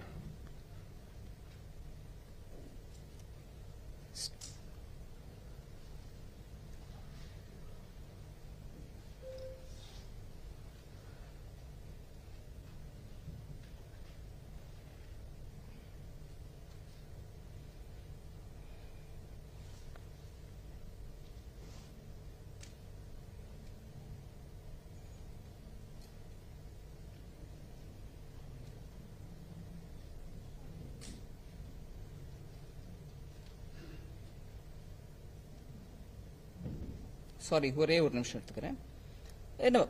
ஸ்டேட்டோட FRBM ரூல் பிரகாரங்க நீங்க up to 2.5% of your GSDP நீங்க borrow பண்ணலாம். அத கோவிட் போது நாம ரேஸ் கூட பண்ணோம். I think it is up to 3% நீங்க GSDPல borrow பண்ணலாம். இப்போ 27% தான் நீங்க யூட்டிலைஸ் பண்ணிருக்கீங்க. இது ஸ்டேட் செக்டர் ப்ராஜெக்ட்ன்றதுனால வர கடன் உங்க FRBM லிமிட்டுக்குள்ள இருக்கணும். இருந்துச்சுன்னா உங்களுக்கு பர்டன். அதே இது சென்ட்ரல் செக்டர் ஸ்கீமா இருந்தா சென்ட்ரல் கவர்மெண்ட் அந்த பர்டனை எடுத்துக்கும். நாங்க ஆல்ரெடி சொல்லி இருக்கோம், நாங்க இந்த due course whenever you think it's fit we'll take it up. நாங்க எடுத்துக்கிறோம் சென்ட்ரல் செக்டர். ஆனா வரவழைச்ச பணத்தை இப்ப வரைக்கும் யூஸே பண்ணாம, சென்ட்ரல் கவர்மெண்டே நீங்க சென்னை மெட்ரோக்கு பணம் கொடுக்கலன்னா அந்த முயற்சி பண்ணி லோன் வர வச்சு கொடுக்கறதெல்லாம் யாரு? பின்ன 2018 சொன்னது யாரு? ஸ்டேட் செக்டர் ஸ்கீம்ல இருக்கட்டும்னு. Later on சப்சிக்வென்ட்லி as time comes நாங்க வேணும்னா எடுத்துக்கிறோம் சொன்னது நாங்க சொல்றோம், டெஃபினட்டா சொல்றோம். சோ இப்படியாக இதுல இத்தனை விதமான நுணுக்கங்கள் இருக்கும்போது குத்து மதிப்பா சென்ட்ரல் கவர்மெண்ட் எங்களுக்கு சென்னை மெட்ரோக்கு பணம் கொடுக்கல அப்படின்னா எப்படிங்க? இத்தனை நெகோசியேட் பண்ணி வரவழைச்ச பணத்தை நீங்க 5,000 கோடி கூட ஃபுல்லா யூஸ் பண்ணாம, 6,000 கோடி கூட ஃபுல்லா யூஸ் பண்ணாம 5,880 நீங்க யூஸ் பண்ணிட்டு மீதி 21,000 இருக்கிற பணத்தை நீங்க யூஸ் பண்ணலாமே? இல்ல, ஏன்னா எங்க மேல கடன் ஜாஸ்தி ஆயிடும், எங்களுக்கு வேணாம், நீங்க அந்த கடன் சுமந்துக்கங்க, நீங்க கொடுங்க. சரி, முதல்ல இருந்து சொல்லிருக்கலாமே. 2018 it was you who chose to go through the state sector scheme. So எல்லாத்துலயுமே முழு விஷயத்தை சொல்லாம மோடி அரசுக்கு எகென்ஸ்டா உபயோகமா இருக்கக்கூடிய ஆர்குமெண்ட்ல அரை பொய், அரை நெஜம், அரை விஷயம் எல்லாத்தையும் போட்டு வச்சுட்டு நிறைய உற்சாகமா கேள்வி கேட்கறவங்க நிறைய பேர் கேட்கறாங்க. நான் பதில் கொடுக்கறதுக்கு தயாரா இருக்கேன். ஆனா ஃபுல் ட்ரூத்தை போடுங்க, முழுமையான விஷயத்தை வெளிப்படுத்துங்க. அதுல உங்களுக்கு உகந்தது இல்லாதது நான் போட மாட்டேன் அப்படின்னு பண்றதுனால யாரோ ஒருத்தர் வந்து பேசதான் போறோம். இதுல ஒளிஞ்சு தெரியறதுக்கு ஒண்ணுமே இல்லதா? நான் டேட்டாவோட கொடுக்குறேன் உங்களுக்கு. ஒத்துக்கிட்டீங்களா இல்லையா 2018ல that it will be a state sector scheme? And later on நீங்க ரிக்வெஸ்ட் பண்ணி நாங்க சரி all right let's see as the time goes we'll take it over. So don't blame us.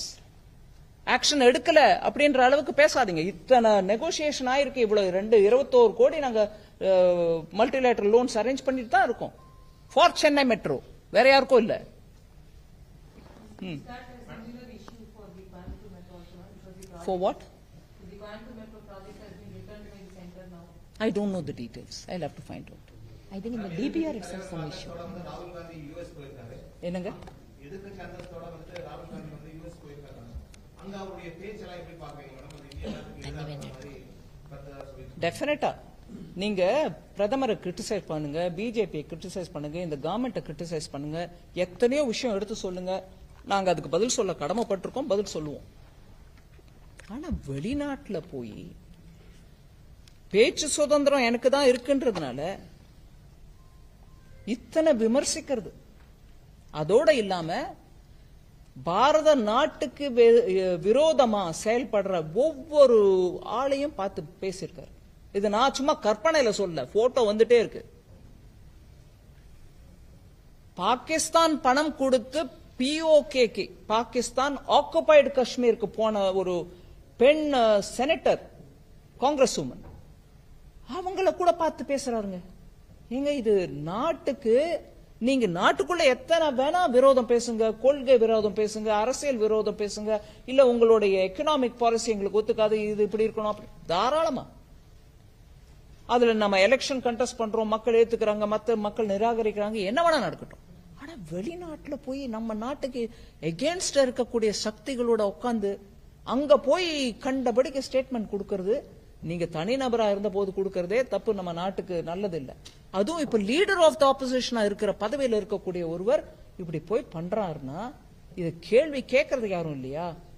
நாங்க இப்ப வரைக்கும் நிறைய கேள்வி கேட்டிருக்கோம். அவங்க சைனாவோட போட்ட ஒப்பந்தம் என்ன, அந்த சைனாவோட போட்ட ஒப்பந்தத்துல என்னெல்லாம் விஷயம் இருக்கு அதை எடுத்து சொல்லுங்க. இல்ல, ஆக்சுவலா நான் திராவிட முன்னேற்ற கழகத்தை கேட்க விரும்புறேன்.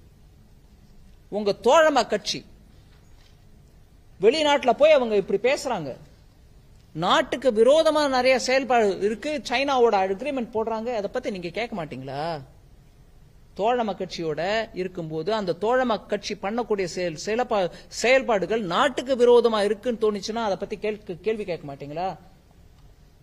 39+1 மெம்பர் பார்லிமெண்ட்ல உங்களால அவங்களுக்கு பலம் வந்து அவங்க இன்னைக்கு 100 கூட ரீச் பண்ண முடியாத நிலைமையில இருக்கிறவங்களுக்கு இந்த கேள்வி கேட்கறதுக்கான தேசபக்தி உங்கள இல்லீங்களா? டிஎம்கேல இல்லீங்களா? அது அது என்ன விதத்துல எனக்கு நிஜமா மனசுல எவ்வளவு வேதனைப்பட்டேன்னா சொல்ல முடியாதுங்க.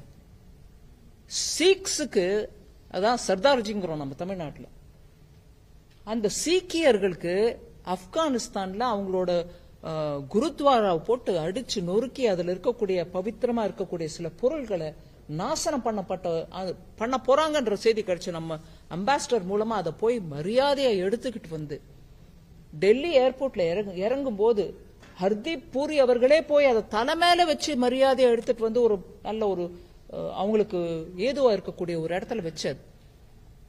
அதே மாதிரி 1984 இந்திரா காந்தி அம்மா இறந்த பிறகு நடந்த கலவரத்துல எத்தனை சீக்கியர்கள் கொல்லப்பட்டாங்க.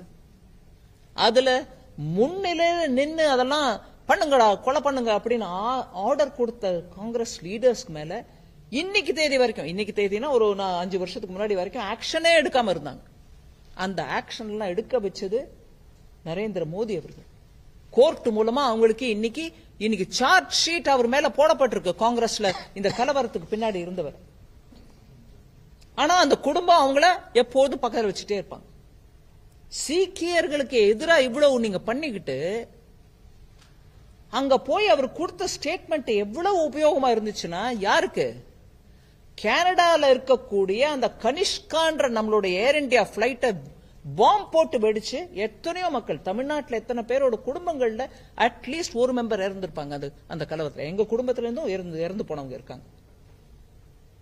அந்த கனிஷ்கான்ற அந்த அநியாய டெரரிஸ்ட் பாம்பு மூலமா கொல்லப்பட்ட அந்த குரூப்பை கனடால வச்சு காப்பாத்திட்டு இருக்காங்க. அதை பத்தி நம்ம நிறைய கேள்வி கேட்டுட்டு இருக்கோம், டிப்ளமேட்டிக்கலி அவங்களோட பேசிட்டு இருக்கோம். இன்னைக்கு தேதி வரைக்கும் அவங்களுக்கு பனிஷ்மெண்ட் கூட இல்லைங்க. எதுக்கு நான் இதை சொல்றேன்? அவங்களுக்கு உபயோகமா இருக்கு இன்னைக்கு ராகுல் காந்தி அவர்கள் பேசின பேச்சு. அவங்கள ஒருத்தர் ராகுல் காந்தியோட இந்த ஸ்டேட்மெண்ட்டை நாங்க வரவேற்கிறோம் அப்படிங்கிறாங்க. லீடர் ஆஃப் த ஆப்போசிஷன் இந்த நாட்டுக்கு ரொம்ப தெலுங்குல ஒரு வார்த்தை சொல்லுவாங்க, துர்தஷா அப்படின்னுவாங்க. அதாவது நம்ம கேடுகாலம். நம்மளுக்கு நிஜமா இப்பேற்பட்ட ஒரு லீடர் ஆஃப் த ஆப்போசிஷன் நம்ம நாட்டுக்கு விரோதமா பண்ணக்கூடிய சக்திகளுக்கு ஃபேவரபிளா அங்க போய் பேசிட்டு அவங்க கொடுத்த ஸ்டேட்மெண்ட்டை வெல்கம் பண்றாரு. இந்த நாட்டுல சீக்கியர்களுக்கு மரியாதை இல்லையா? அவங்க டர்பன் கட்டிக்கிறதுக்கு முடியாதா? அவங்களுடைய குருத்வாராக்கு அவங்களுக்கு போறதுக்கு இடைஞ்சலா? நீங்க ஒவ்வொருத்தரையும் கேட்டு பாருங்க. குருத்வாரால நம்மளுக்கு கர்த்தார்பூர் சாஹிப்னு ஒரு இடம் இருக்கு. பஞ்சாப் ஸ்டேட்டுக்கும் பாகிஸ்தானுக்கும் 1 மைல், அவ்வளவுதான், நடந்தே போயிடலாம். அங்க கூட அனுமதி இல்லாம இருந்த காலத்துல பிரதமர் மோடி அவர்கள் ஒரு காரிடார் கிரியேட் பண்ணார். நம்ம நாட்டிலேருந்து சீக்கியர்கள் குரு நானக் தேவோட பெரிய அங்க இருந்து அவர் தபஸ் பண்ணார். அந்த கர்த்தார்பூர் சாஹிப் போறதுக்கு அவங்களுக்கு அனுமதி இல்லாம இருக்கிற காலத்துல நம்ம பெர்மிஷன் வாங்கி கொடுத்து இப்போ அவங்க அந்த காரிடார் மூலமா அங்கேயும் போய் வழிபாடு செஞ்சுட்டு வர்றதுக்கான அனுமதி வாங்கி கொடுத்ததும் மோடி அவர்கள். சீக்கியர்களுக்கு விரோதமா இந்த நாட்டுல பயம் கலப்பி விட்டுருக்காங்க. இந்த அரசின் மூலமா நல்லது நடக்கல. சீக்கியர்களுக்கு சுதந்திரம் இல்லாம இருக்கா? யார் பேசுற? சீக்கிய கலவரத்துல உள்கையா இருந்த மெயின் காங்கிரஸ்காரருக்கு இன்னைக்கு தேதி வரைக்கும் பனிஷ்மெண்ட் வாங்கி கொடுக்காத காங்கிரஸ் பார்ட்டியோட தலைவரா சொல்றாரு. டாக்டர் மன்மோகன் சிங்கை வச்சு சீக்கியர்களிடம் மன்னிப்பு கேட்க வச்ச அந்த காங்கிரஸ் பார்ட்டியோட தலைவரா சொல்றாரு சீக்கியர்களுக்கு இந்த நாட்டில் சுதந்திரம் இல்லைன்னு. சீக்கியர்களுக்கு இன்னைக்கு வரைக்கும் தண்டனை இந்த கலவரத்தில் ஈடுபட்டவங்களுக்கு, சீக்கியர்களை கொன்னவர்களுக்கு இன்னைக்கு வரைக்கும் தண்டனை வாங்கி கொடுக்காம இருந்த காங்கிரஸ் பார்ட்டியோட தலைவரா சொல்றாரு. இதோட அநியாயம் ஒன்னும் இல்லைங்க என்ன சொல்றது.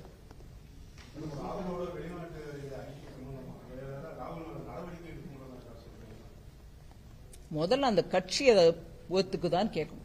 காங்கிரஸ் பார்ட்டி ராகுல் காந்தி அமெரிக்கால கொடுக்கக்கூடிய ஒவ்வொரு ஸ்டேட்மெண்ட்டையும் அவங்க ஒத்துக்கிறாங்களா? சீக்கியர் மீது கொடுக்கப்பட்ட அந்த ஸ்டேட்மெண்ட்டை காங்கிரஸ் பார்ட்டி ஒத்துக்குதா? வெளிநாட்டுல போய் இப்படி பேசுறது அவங்க கட்சி தலைமைக்கு ஏற்புடையதா? காங்கிரஸ் பார்ட்டி முதல்ல அது விளக்கம் கொடுக்கணும். The Gurukharas in America protested of this remark and they came on the road. Yes. Supporting India's stand. That's right. வருத்தத்தை தெரிவிச்சுக்கிறாங்க. அவர் 2-3 நாளா நான் ஆல் இண்டியா மெடிக்கல் இன்ஸ்டிடியூட்ல அட்மிட் ஆகி செஸ்ட் இன்ஃபெக்ஷனோ ஏதோ சொல்லியிருந்தாங்க. பேப்பர்ல வந்த செய்தி. ரொம்ப சீனியர் தலைவர். நான் படிச்ச அதே யூனிவர்சிட்டியில, ஆனா அவர் எனக்கு முன்னாடி பல வருஷங்கள் முன்னாடி படிச்சவர், ஜேஎன்யூல படிச்சவர். கம்யூனிஸ்ட் இயக்கத்துல ரொம்பவே தீவிரமா உழைச்சவங்க.